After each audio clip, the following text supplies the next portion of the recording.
hopefully it'll give you some insight into climate change, what it's all about, whether or not you side with ex-President Trump or the vast majority of science or global science. So I've decided to call it fake news or what. I've given this talk a few times, and I'm sure you, although it's sort of fallen out of the headlines, fake news is something you are still very much aware of, made famous by a certain orange gentleman in America. So, and one thing, how we think about sort of the science of climate change, and just, you know, how present it is on the agenda, so to speak, is due to is not due to the global population of scientists. It's due to one young woman from Scandinavia, Greta Thunberg, and she looked into it, and she wasn't happy with what we're doing to the planet and the effect it's going to have on her generation. So she's the same generation as, she's a little bit older, but let's say she's the same generation as you folk. So she started doing her climate strikes, and then possibly one other person who has become a global figure is at the opposite end of the age spectrum, and that's Sir David Attenborough. So long respected, and for a very long time he was very cautious about getting into the political side of when he's talking about nature and the environment. But now he is certainly he's standing up and saying we are affecting nature, the environment, and the climate for the future of the next generation. And when I say next generation, I don't mean just the immediate next generation, but generations to come. And obviously, there have been some monumental moments, and this is where Sir David and Greta have actually got together and talked, and they're talking about the same thing. They have the same passionates, but of the opposite ends of the life spectrum. And I will point out there was recently a very good series on the BBC. This is on iPlayer, and this draws where they interviewed lots and lots of different scientists from across the planet, including a couple of colleagues from the building that I'm in the School of Earth and Environment, to speak about climate. So the program addressed climate from lots and lots of different scientific perspectives, and they're all very much in agreement that we really do have to start making a change now. And she's not on her own, so she had a huge groundswell behind her. And this is when people could gather together without needing to for social distancing and wearing masks and things like that. So, and it became known as the Greta Effect. And this is a global issue across the planet. And the important thing to look at is the people who are protesting, the people who are concerned are the next generation. It's not the politicians. It's the people who really will suffer from the consequence of climate change. And there's a lot of issues around this. But one thing that I'm careful to point out is that we're not counting down to the destruction or the end of the planet. We need to make the change, but we can still make the change. So some people, start to think that we're all doomed. We're not doomed.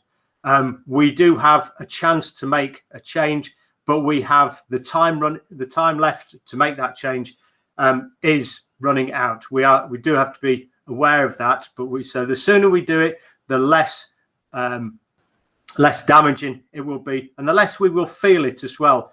So if we can make it gradually, if we started making it 10 years ago, the impact of it wouldn't be quite so dramatic.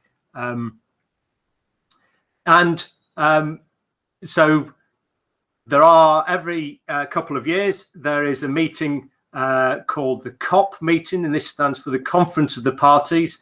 And this is a huge meeting of global leaders coming together. The previous one was in Madrid, and it was just before the pandemic, and more people are actually paying attention to this. So, you know, we're now referring it not as a climate issue, climate problem, climate crisis. Now we're talking about it as a climate emergency.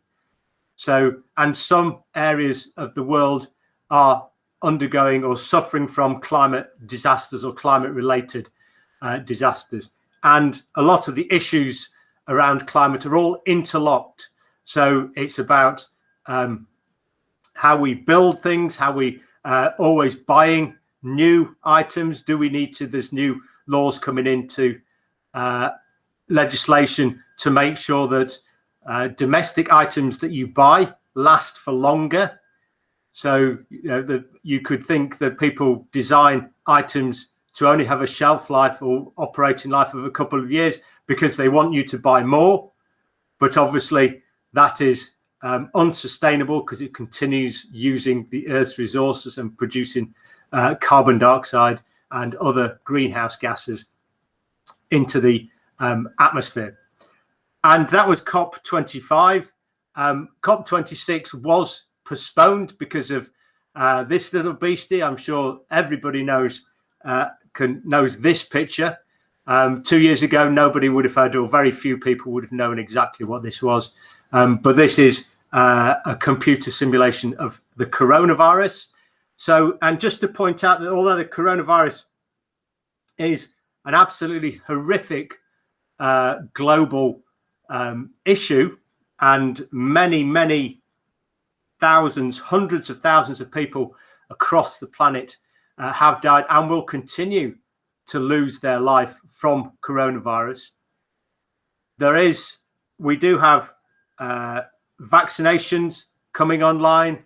So although, like I say, it has been a horrific experience for the planet, the coronavirus issue will sort of become less of an issue as the vaccination across the planet takes hold. And at that point, climate change will not have gone away. So a lot of people and a lot of climate scientists were very concerned that governments would pull back on addressing climate change because they were just focused on the coronavirus. Now, obviously, coronavirus needs addressing, but it doesn't mean that you have to stop thinking about longer term issues. You have to keep these going. And just to that end, the COP26 meeting was postponed from last year and is to be held in Glasgow in November. There's quite a lot of controversy around people actually meeting face to face from a COVID perspective, but also there's a certain level of hypocrisy that people talk about with many international parties and leaders flying to Glasgow. We now live in a world, as we're experiencing just by me giving this talk from my office at the university, that we live in an online world. So do the huge numbers of people that flock to these meetings really all need to travel? And what I've got here is just to illustrate the increasing temperature. And the important thing, because as a scientist, I'm always looking for evidence. So I'm always saying, prove it. What proof have you got? So people use computer models and they add the computer models observations to the computer models. So the power of computer models is not just from computers getting better, but from the millions and millions of meteorological measurements that are put into the computer models just to tweak them, just to keep them continually accurate. And what we can see here is there are a number of different computer models, and how they compare to each other is the important thing to look at. So you can see as they're getting better from sort of the early 70s, and a lot of this is tied to both the computer power and the observations. The models are just getting better and better, and these are independent models. They're compared against each other, but they're not the same models. So that's the important thing. So we've got 5 different models running, and they might have different physics, they might have different maths, they might have some different input conditions, but they're all ostensibly saying very much the same thing. And we can see that there's a long-term trend of the temperature going up, but we have some years that are warmer and some years that are cooler. And that's the difference between weather and climate. And one I don't know who originally said it, but one of the differences between weather and climate, weather is what you're going to put on today, and climate is what you're going to buy in your wardrobe. So that's the difference. So weather is very short term, a matter of a few days, and climate is the long term sort of running weather average.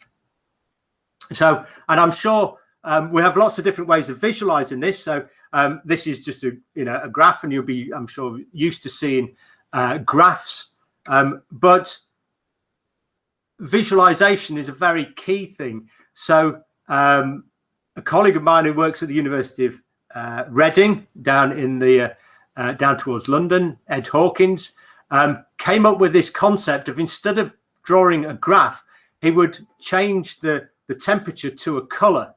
So what we've got here, and I've got 4 different plots. So the top one is the average temperature for the entire planet.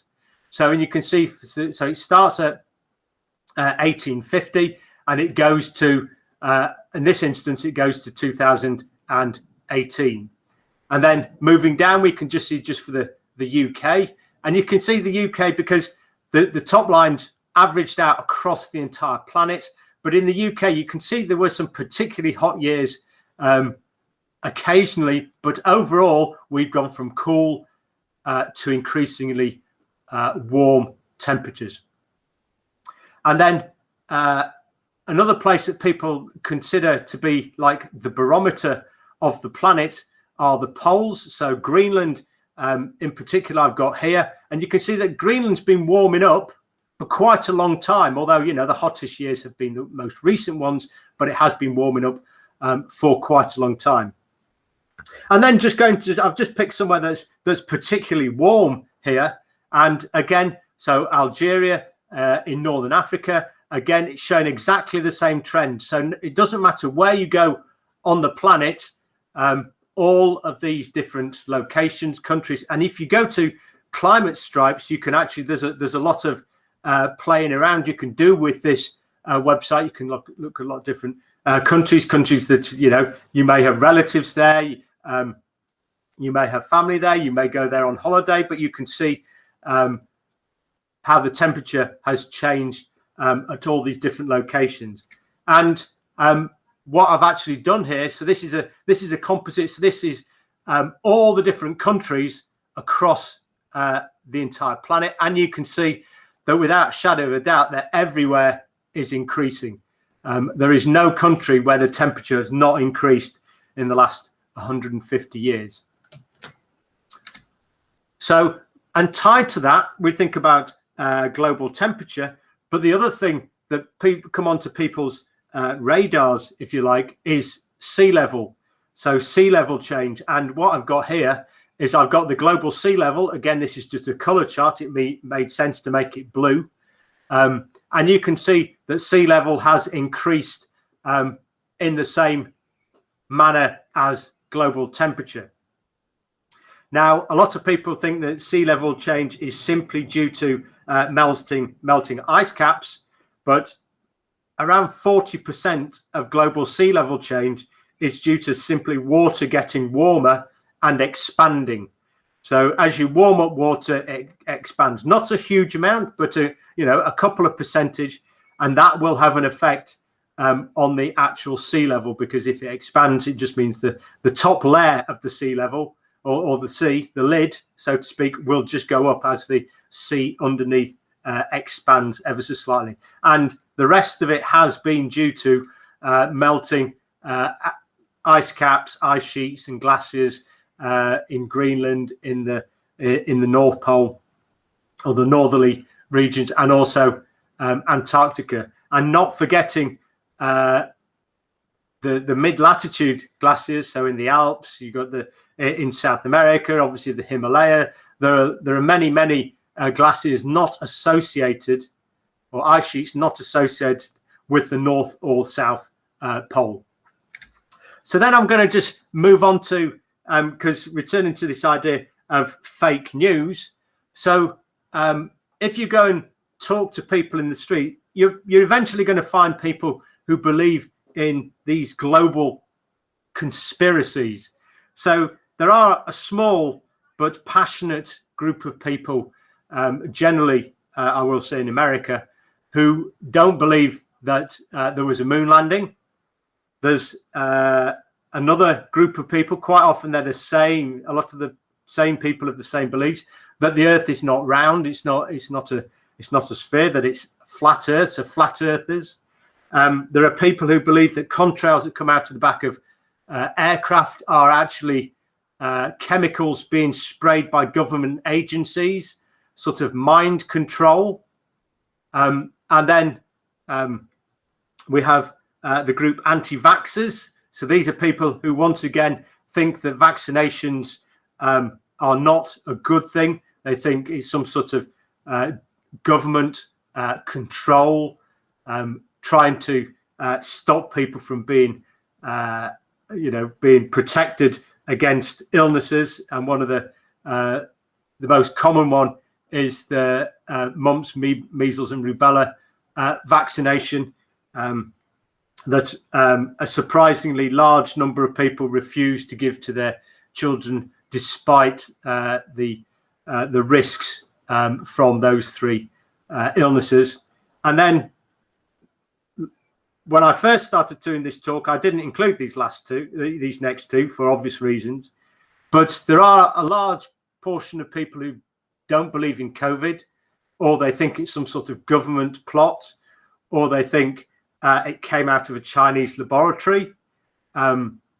These people quite often won't believe in the lockdown rules, although the evidence for social distancing and the transmission of COVID has been accepted by every health organization in the world.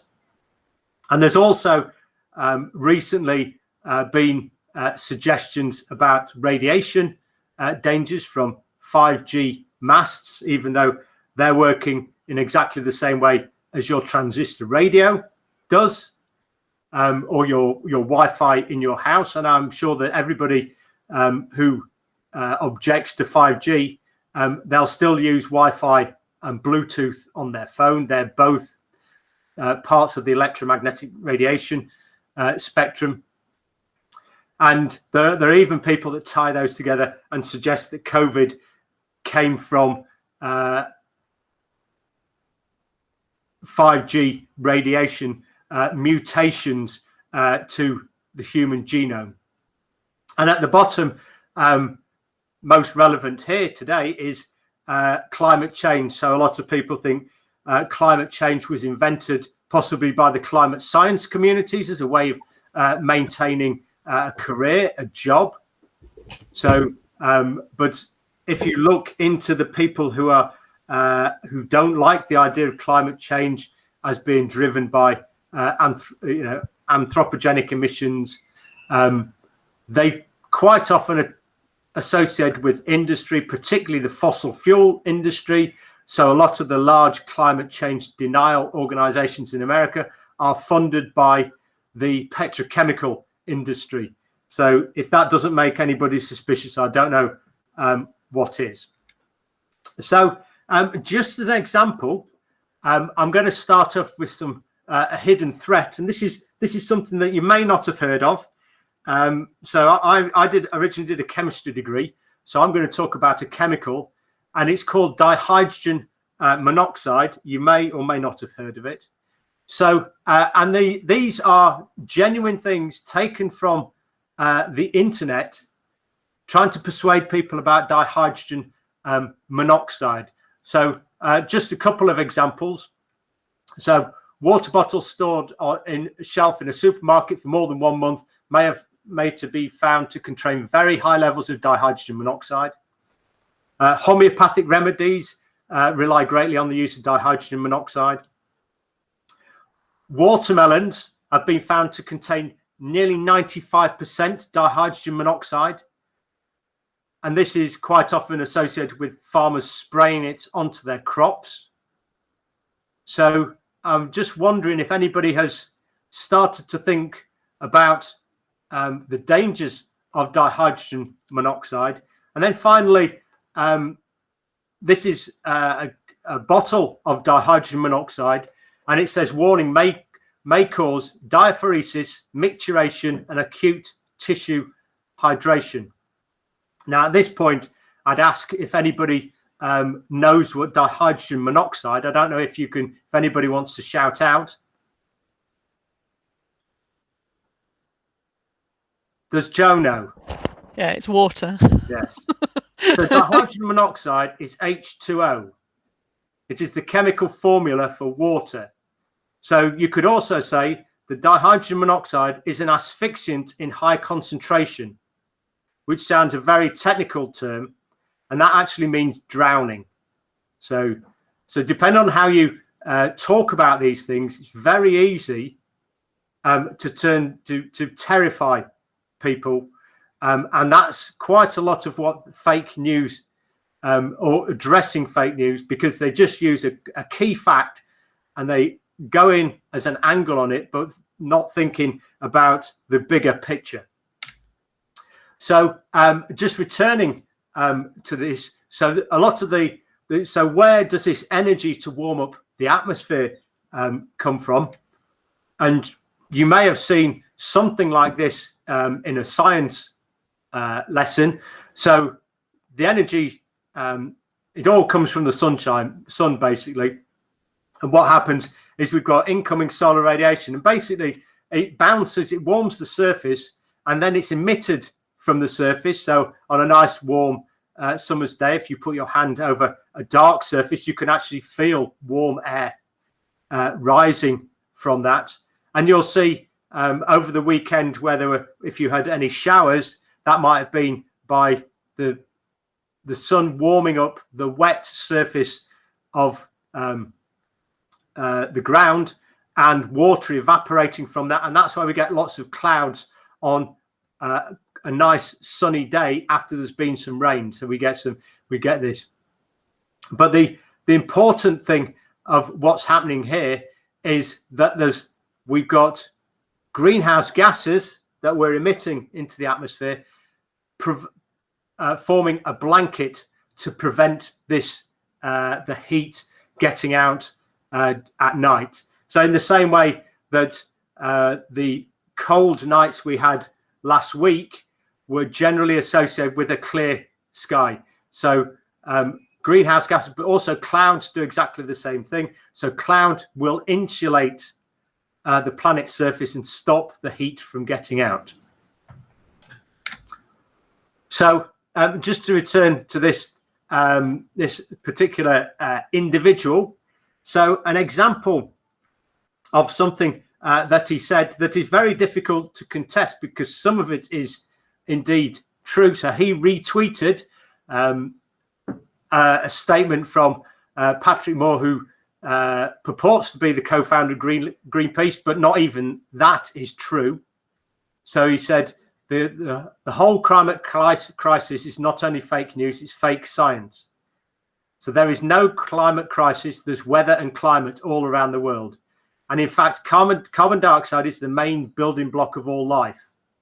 Now, that is actually correct, because through photosynthesis, carbon dioxide is converted into oxygen, which we breathe. It also allows plants to grow. So that statement is indeed correct. But it's the fact that we're increasing the amount of carbon dioxide in the atmosphere that is the problem. There's always been carbon dioxide, and there was carbon dioxide, before man or humans existed. But it's the fact that it is increased in such a huge rate. And you can actually see an example of this. So this is the increasing carbon dioxide. And if you think back to the temperature trend, it sort of follows that. But and this goes from, so this is today's data. You can look at this data yourself and you can see it increasing. So this is going back to when the instruments were first put in place on top of a Hawaiian volcano. And then we've seen the black line is the sort of average trend, and there's a red line. And just to explain the red line. So the red line shows life, the building block of life being used. So carbon dioxide reduces as in the southern hemisphere during the summer, during the growing season. So that reduction that we're seeing every year, so there's an annual cycle going down, is the jungles growing in the southern hemisphere. It's the plants growing in the southern hemisphere. And then as they go into the winter, they stop growing, and then the amount of carbon dioxide that we're emitting starts to override that. So some of the year the planet is taking in more carbon dioxide by plants growing, and then they stop growing, and then the amount of carbon dioxide we're emitting overrides that. So that's what we can actually see happening there. And then there's lots of different ways of looking at this data. So this is showing the annual increase. So every year there's an increase of so many parts per million. So parts per million is the amount that we measure it in. And you can see that it is continuing to increase. There is a dip here, and some of that's due to COVID. But we're not expecting, because flights are beginning to start taking off. We've got people traveling, and the just industry is returning to normal. So the UK government is predicting a return to normality, or whatever normality is. It's a strange word. It means something completely different these days.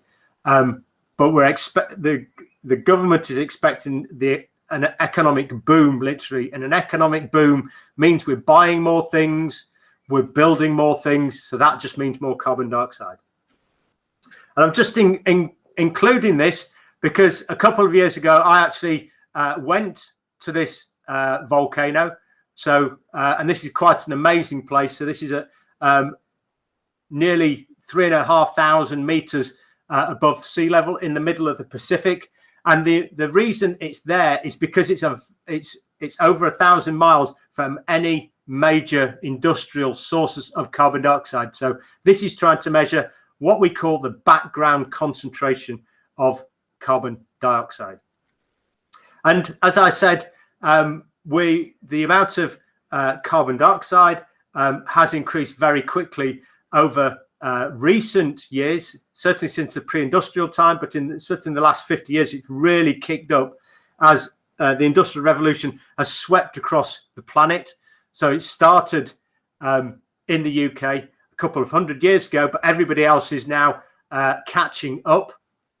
But we can see that in the temperature, for a long time, we had temperature was fairly stable, but then at the beginning of sort of the Industrial Revolution, it's kicked up. So that's the important thing, is that it's changed very, very quickly. So we've seen rapid increases in carbon dioxide and other greenhouse gases, and a rapid increase in the temperature in a very, very short period of time. People have talked about these temperatures and carbon dioxide being higher in the past, but they've happened over tens, hundreds of thousands of years, not in 200 years.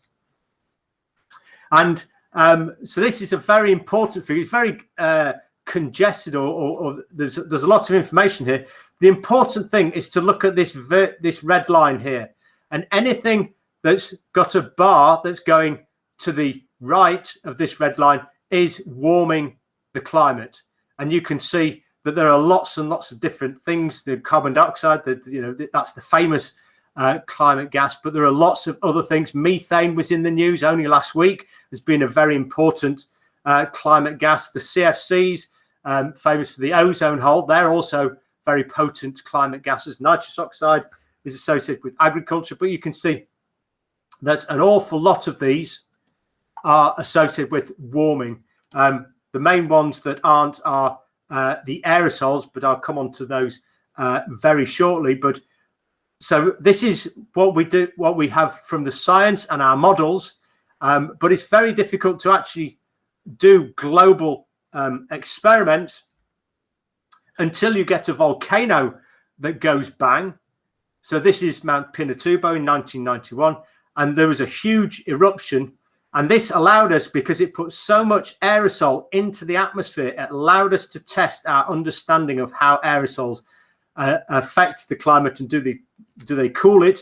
And we can see that this is actually what happened. We can see that the eruption happened in 1991, and after about a year, the global temperature came down, and that's exactly what the computer model said. So that built our confidence. This was evidence that our models, our understanding of how these work, was good and reliable. And we've actually had two large eruptions that we've been able to test this. So we've had two global experiments that we've been able to test the computer models. Now, hopefully, is that animation running?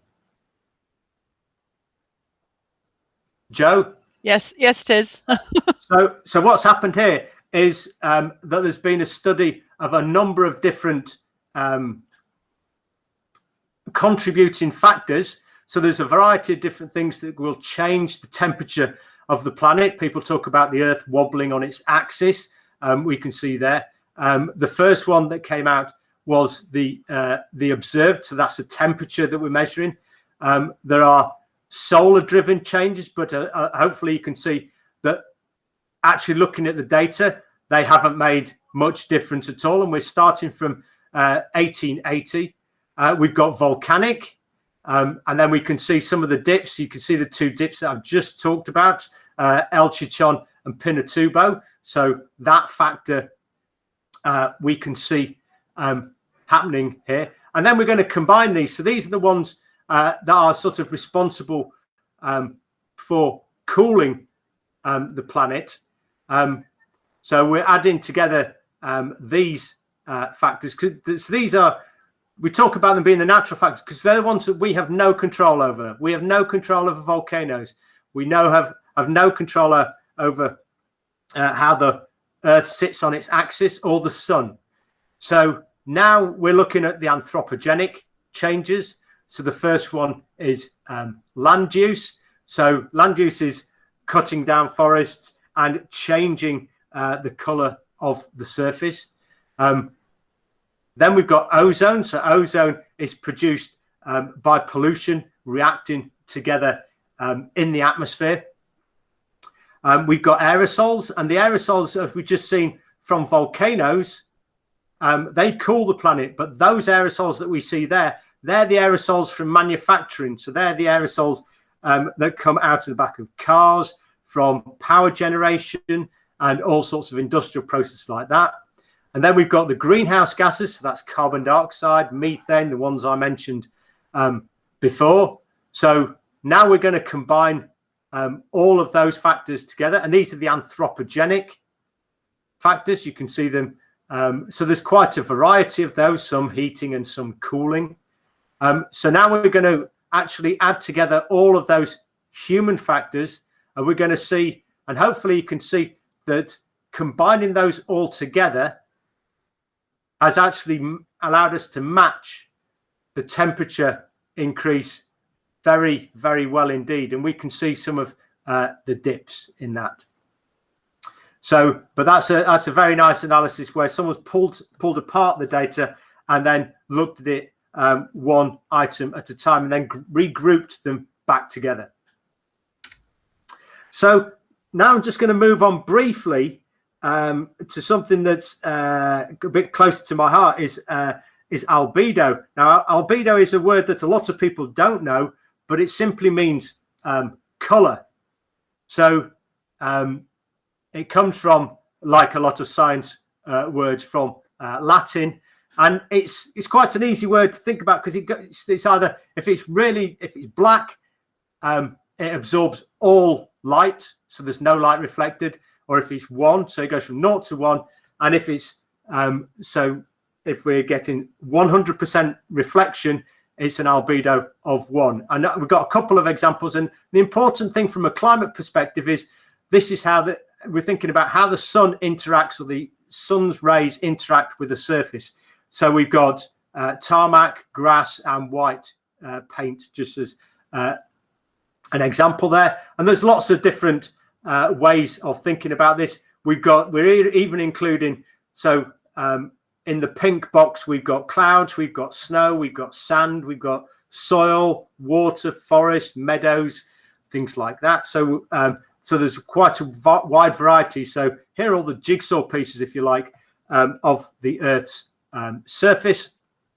And whoever knew that the concrete society existed, but there's this is one of their little graphics. It's quite old now, but it's very, very useful to show. And you can see, as I said earlier, on a very warm day, black tarmac is warm to the touch. So if you touch tarmac and then touch concrete beside it, there's quite a noticeable difference, especially new concrete if it's quite pale in color.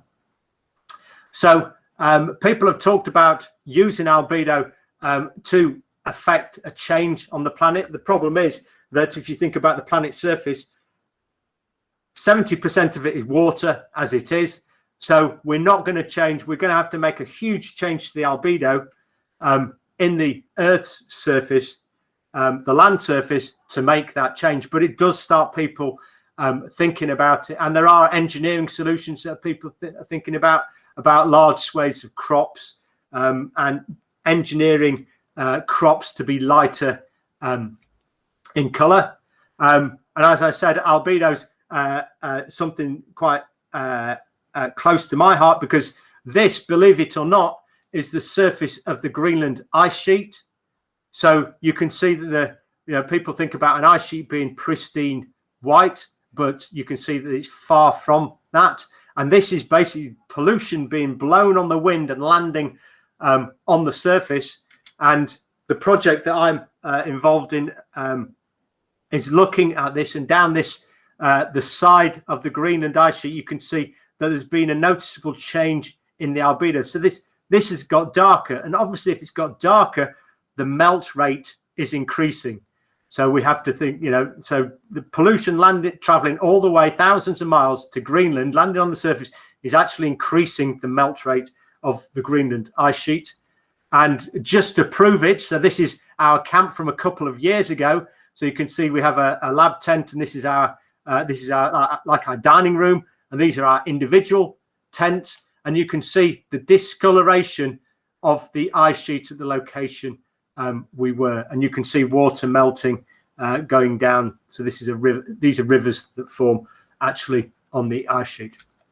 So what actually darkens the surface? So as I said, it's pollution traveling long distances onto the ice sheet, landing on the ice sheet. And what actually happens is there's algae growing on the ice sheet, and the algae is also quite dark. So we've got a community of algae growing on the surface of the ice sheet.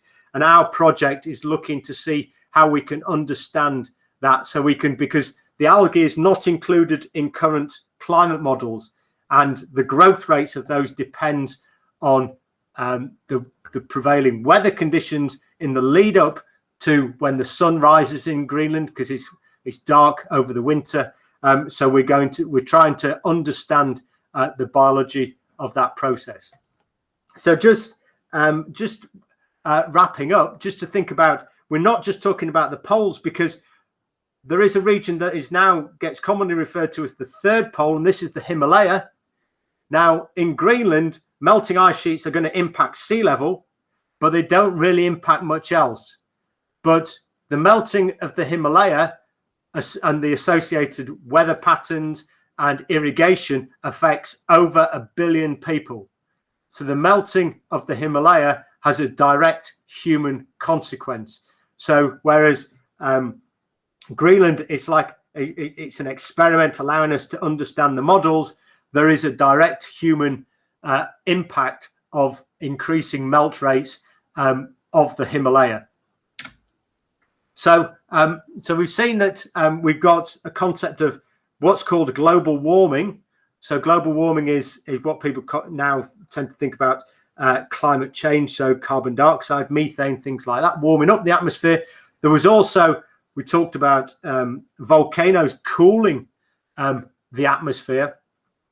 So that's quite often talked about global dimming. So that's why we talk about climate change as opposed to global warming, because there's also global dimming. So it's trying to be much clearer on that.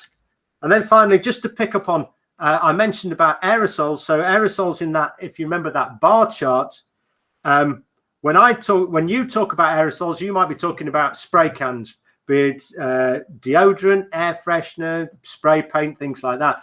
But as an atmospheric scientist, I think about anything that's floating around in the atmosphere. So this is a big scale. So this is showing human hair, and then we're going from sand and a grain of salt, and we've got some the biologicals. So we've got the blood cells, grain of pollen, dust particles. So when they talk about Saharan dust blowing to the UK, we're talking about these sorts of particles. And then we've got red blood cell. And then if we continue down, then we've got smoke.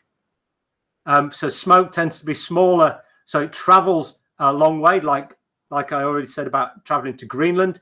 And then possibly the most famous aerosol that we have at the moment, coronavirus. So you can see that coronavirus is very, very small. So if smoke can travel from North Canada to Greenland, that demonstrates that the coronavirus in the atmosphere, and this is where a lot of the evidence is blown around on the atmosphere. So you breathe out coronavirus. So this is why we need to ventilate rooms. So, a lot of the aerosol research at the moment has sort of moved towards helping our knowledge on coronavirus as well as the climate problem. So, and this is this box here is where all the different aerosols sit. So you can see mineral dust is what scientists call sand, and then we've got black carbon sort of out of the back of cars and things like that. And also these aerosols play a critical role in clouds. You may remember I said clouds provide an insulation to stop heat from escaping the surface, but clouds are also very reflective. So white clouds over a dark surface over the ocean, for example, they change the reflectivity of the albedo of the ocean. So we need to understand cloud formation to put into our models. So that's where a lot of scientific effort is going into understanding the complexity between aerosols and clouds. And then finally, just to leave you with something to think about, and it's what we refer to as multiple benefits. So sometimes if you do one thing, it's also good in another respect. So this is where and you may just think about doing it for one reason, like cycling to college is good for your health. But it's also good in a roundabout way because it reduces pollution, because it means that there's less traffic on the roads. So the traffic runs more freely. Congested traffic produces more pollution. So, and also you're not a net contributor as well. So, so a lot of the greenhouse gases are also hazardous to human health. So a lot of the greenhouse gases associated with industry, vehicles, a lot of them are also negative, have a negative impact on the climate. And this is just one quite incredible fact that I discovered actually the first time I gave this talk, but I still think it's pretty impressive fact. And we might, and people might know more about this because of the boat that got stuck in the Suez Canal recently. And one boat getting stuck will have an effect on the global economy this year. That the 16 biggest ships on the planet produce more pollution than all the cars on the entire planet. So people buying things and constantly requesting new industry to move to other countries means that there's more ships producing more pollution. So imagine if you remove the need for these 16 ships, would be the same as removing all the cars on the planet. So with that quite startling fact, I'll leave it there. I've put a few different web pages for you to read. So particularly at the bottom, the Carbon Brief is a fantastic resource, has lots and lots of different things about climate from lots and lots of different perspectives. So with that, I'll if anybody wants to ask any questions, I'll happily answer them. That's great, Jim. Thanks very much for that. That was very, very interesting. Obviously, Alison's nodding away there. It was great for you to join us, Alison. Has anybody got any questions that they would like to ask Jim? You can unmute yourself and ask them. Alison. First of all, apologies for coming late and apologies for having a dog meltdown in the middle, which I had to go and deal with. So, Jim, thank you for that. I found that absolutely fascinating. If you could do one thing in our college, what would be the one thing that we could do to make a difference? Well, big question. Sorry. Yeah. No. That's usually the first question, because people want to know. Yes, we need to deal with climate change, but what can I do? And the problem with a lot of the issues around climate change is basically us being spoilsport. So it's less traveling. So I'm saying less holidays and things like that. But quite often, a lot of the schools I've been to is where people start doing clothes swaps, those sorts of things. Just think about, there's an awful lot of impact on the climate from what's known as fast fashion.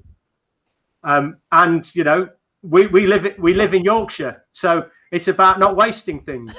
The amount of food waste. Think about these sorts of things. Do you need to have, a lot of people will buy more food than they need, or they won't look at the best before dates, or they throw things out before they're actually, I can't go against the regulation about best before, but I regularly eat things that are well past their best before dates. So does every person in my family, except me. Obviously, I'm not. It's different if it's like fresh meat or fish and things like that.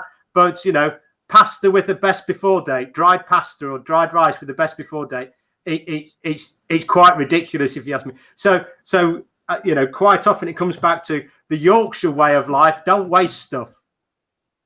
Thank you for that, because we are dipping our toes in a few of those things, and it's just basically having that backing to really push for it. I'm going to hug another question, if I may, from other people.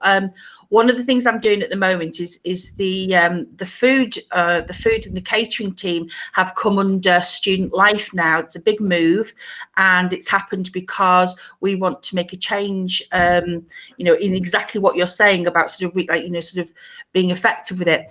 But there's always this issue of plastic bottles and water. So 2 years ago, we bought everybody a water bottle, it was a metal water bottle, and to replace the plastic water bottles that were used. And the question was raised again, but we just didn't know just how effective is it. When we're buying 8,000 water bottles from probably from somewhere that we uses the Suez Canal and everything, we just don't know how we offset.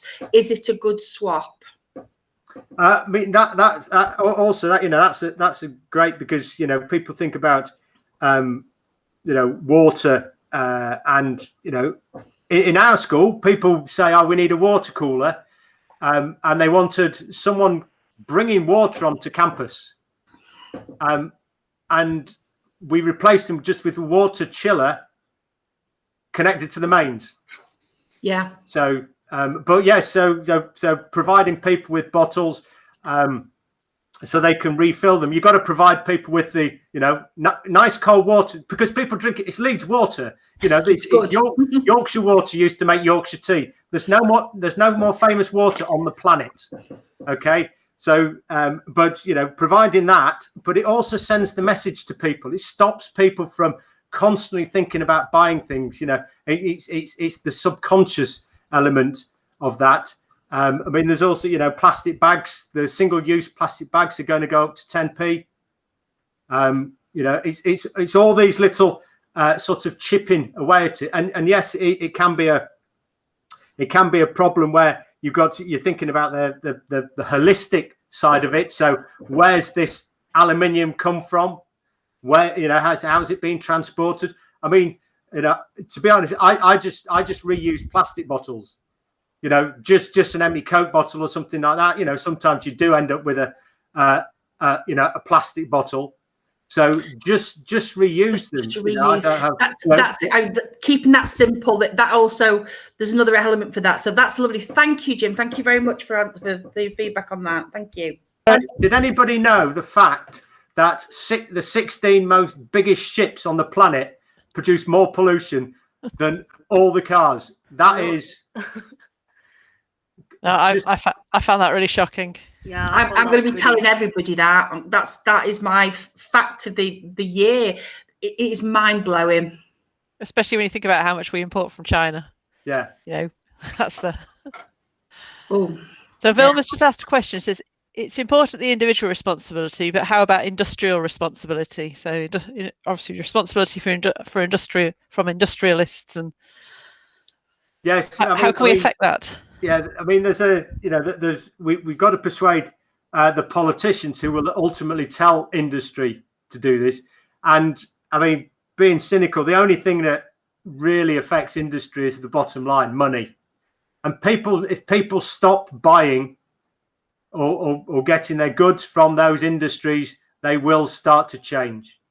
Quite often I'll say that, Again, we mentioned elections right at the beginning, but politicians are short-lived. The climate is not. So politicians will think about something, especially if there's an election coming up. But politicians think are quite short-term. To be honest, not all, but a lot of politicians. Some people have said quite often before a local council election, suddenly all the potholes get fixed. Because potholes, if people are driving to work, they go through a pothole and they think, and that really winds them up. But if they suddenly see the council fixing potholes, that's the only thing that matters. It's short-termism.